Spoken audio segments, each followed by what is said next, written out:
کیا پاکستان بھی سری لنکا کے فٹ سٹیپس پر جا رہا تھا اور کیا پاکستان بھی ڈیفالٹ ہونے کو تھا؟ آخر ایسے کون سے فیکٹرز تھے جس کی وجہ سے پاکستان کے بارے میں یہ کہا جانے لگا کہ Pakistan is just on the footsteps of Sri Lanka? Sri Lanka کے ڈیفالٹ ہونے کے بعد جب پاکستان کی اکانومی بھی کافی زیادہ خراب چل رہی تھی تو یہی امپریشن سیٹ ہو رہا تھا کہ پاکستان بھی سیم ٹریک پر ہے جیسے کہ سری لنکا تھا اور پاکستان بھی بہت جلد ڈیفالٹ کر جائے گا. بٹ لکیلی پاکستان ڈیفالٹ نہیں کیا اینڈ پاکستان گاٹ سیوڈ. لیکن ایسے کون سے فیکٹرز تھے جس کی وجہ سے یہ امپریشن سیٹ ہو گیا تھا کہ Pakistan is following Sri Lanka?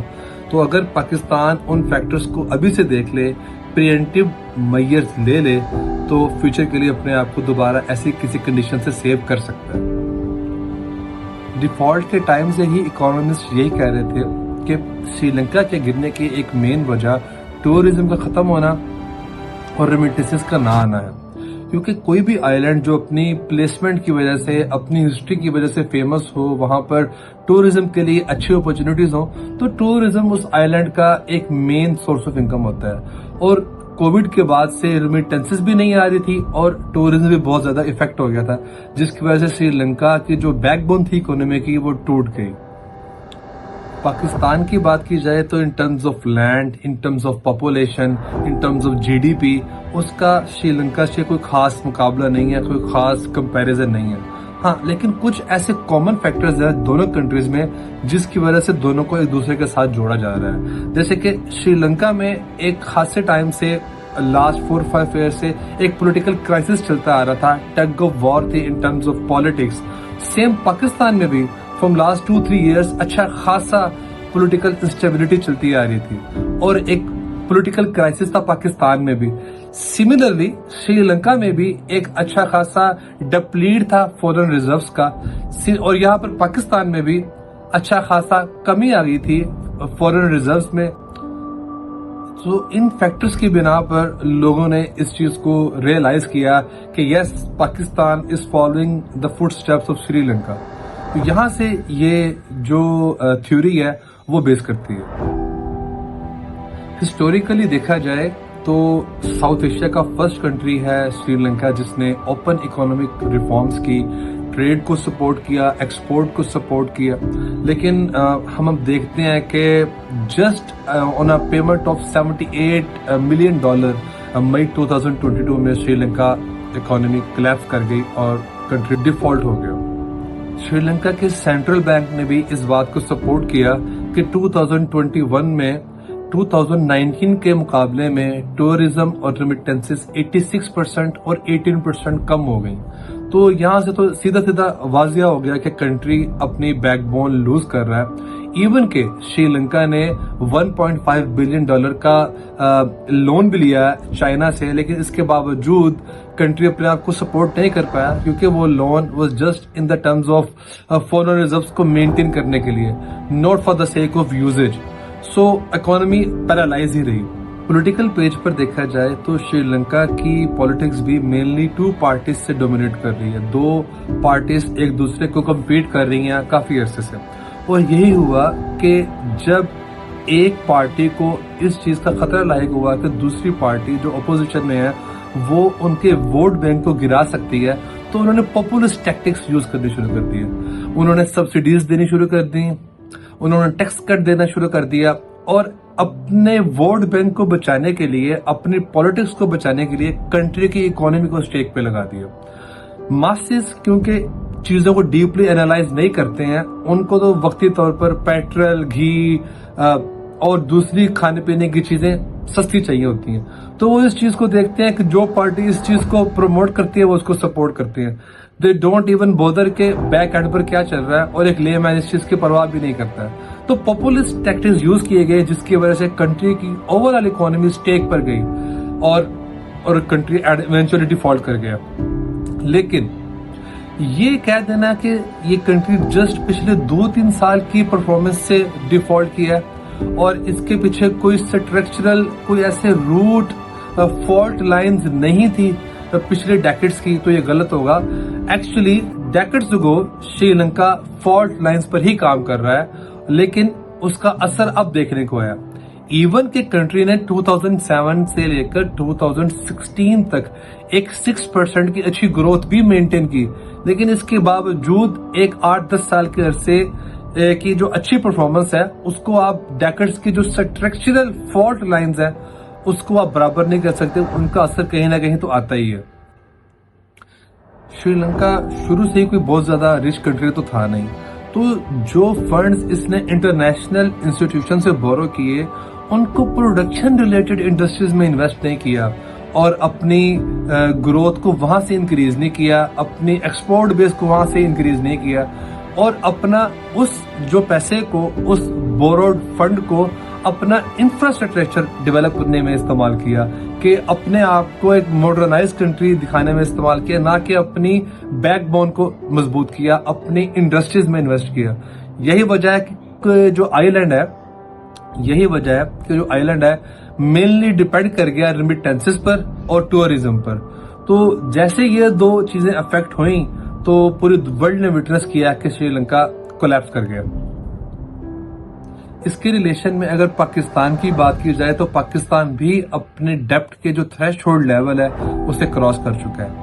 IMF کی جو رپورٹ ہے اس کے مطابق پاکستان کو 2026 تک منیمم $7 بلین کی لون چاہیے اپنے آپ کو مینٹین کرنے کے لیے، اپنے سروائیول کے لیے، ڈیفالٹ سے بچنے کے لیے، اور تو اور پاکستان کو 2026 تک 2024, 25, 26 تک $75 بلین کی ری پیمنٹ بھی کرنی ہے، مینس کہ $25 billion each year in the next 3 years.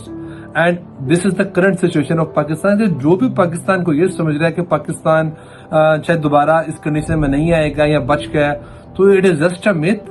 وہ جسٹ ایک ٹائملی ریلیف تھا جو پاکستان کو ملا، اور اچھی بات ہے اگر اس کو مینٹین کرنا، اگر پاکستان مینٹین کرتا ہے تو جو کنڈیشن مہنگائی کی، جو سرکمسٹانسز آج فیس کر رہی ہے عوام، فیوچر میں اس سے بہت زیادہ مشکل ہو سکتی ہیں چیزیں۔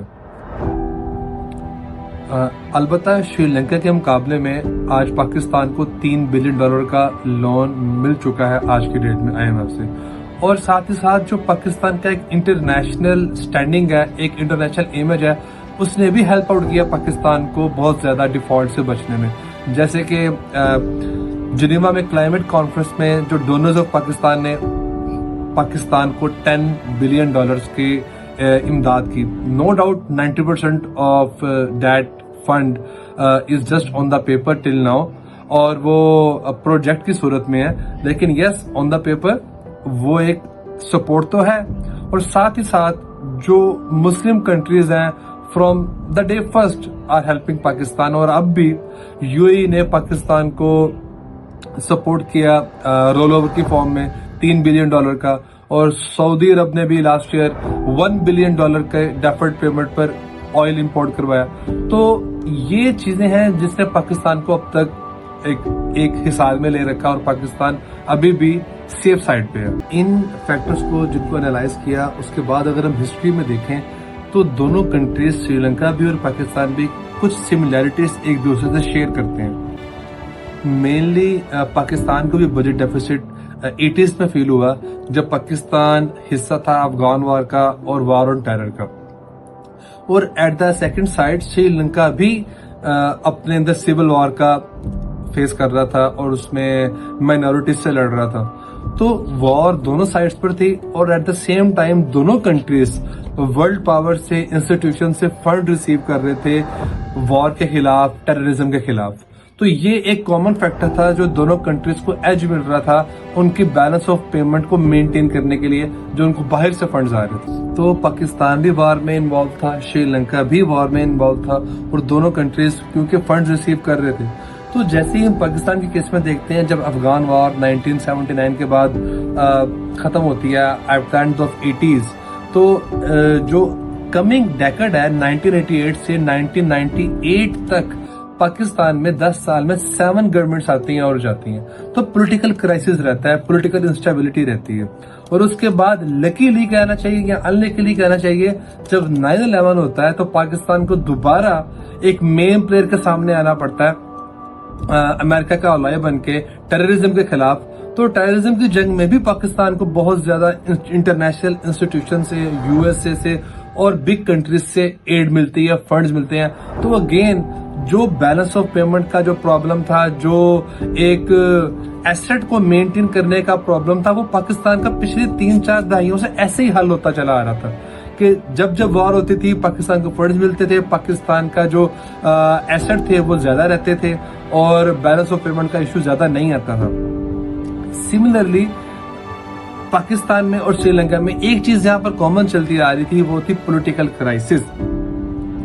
پاکستان بھی پولیٹیکل کرائسس کا شکار رہا ہے کیونکہ اب تک ٹل 2023 پاکستان میں کوئی بھی اسٹیبل گورنمنٹ نہیں آئی ہے، کسی گورنمنٹ نے اپنا ٹینور پورا نہیں کیا ہے. اور شری لنکا میں بھی یہی دیکھنے کو آیا تھا at the time of default کہ پولیٹیکل انسٹیبلٹی بہت زیادہ تھی. تو پاپولسٹ ٹیکٹکس یوز کرنے پڑ رہے تھے گورنمنٹس کو اپنے میسز کو کنٹین کرنے کے لیے. تو ان سب باتوں کو اگر ڈیڈیوس کیا جائے تو یہ انالیسس نکالا جا سکتا ہے کہ دونوں کنٹریز میں کوئی ہسٹری بہت زیادہ کامن نہیں ہے، لیکن جو کرنٹ سینیریو کے لحاظ سے چند فیکٹرز ہیں جیسے کہ political instability, political tug of war, اس کے نتیجے میں دونوں کنٹریز میں جو گورنمنٹس تھیں انہوں نے ٹیکس کٹ دیے اور سبسڈیز دی. وہ سبسڈیز، وہ ٹیکس کٹ، وہ پرائسز میں کمی جو کہ لاجیکلی بن نہیں تھی رہی. تو یہاں پر ماسز کو اپنا ایجوکیشنل لیول انکریز کرنا ہوگا. انہیں اگر فیل ہو، کیونکہ ڈیموکریسیز میں ایسا ہی ہوتا ہے، اگر ایک گورنمنٹ پرائز ہائی کر رہی ہے تو ساتھ ہی جو اپوزیشن پارٹیز ہیں وہ اکٹھی ہو کے کہتی ہیں ہم آتے تو ہم یہ نہ کرتے، اور جب وہ آتی ہیں تو ہم دیکھتے ہیں کہ وہ پہلے سے بھی زیادہ مہنگائی کرتے ہیں. میسز کو خود ڈیسائیڈ کرنا ہوگا کہ جو گورنمنٹ بنی ہے اس کو الاؤ کریں، اس کو 5 سال یا جتنا بھی ان کا ٹرم ہے انہیں پورا کرنے دیں. اگر ان کی ڈیموکریسی اسٹیبل رہیں گی تو جو اس ٹائم پر مشکل فیصلے ہوں گے وہ آنے والے وقت سے کم مشکل ہوں گے.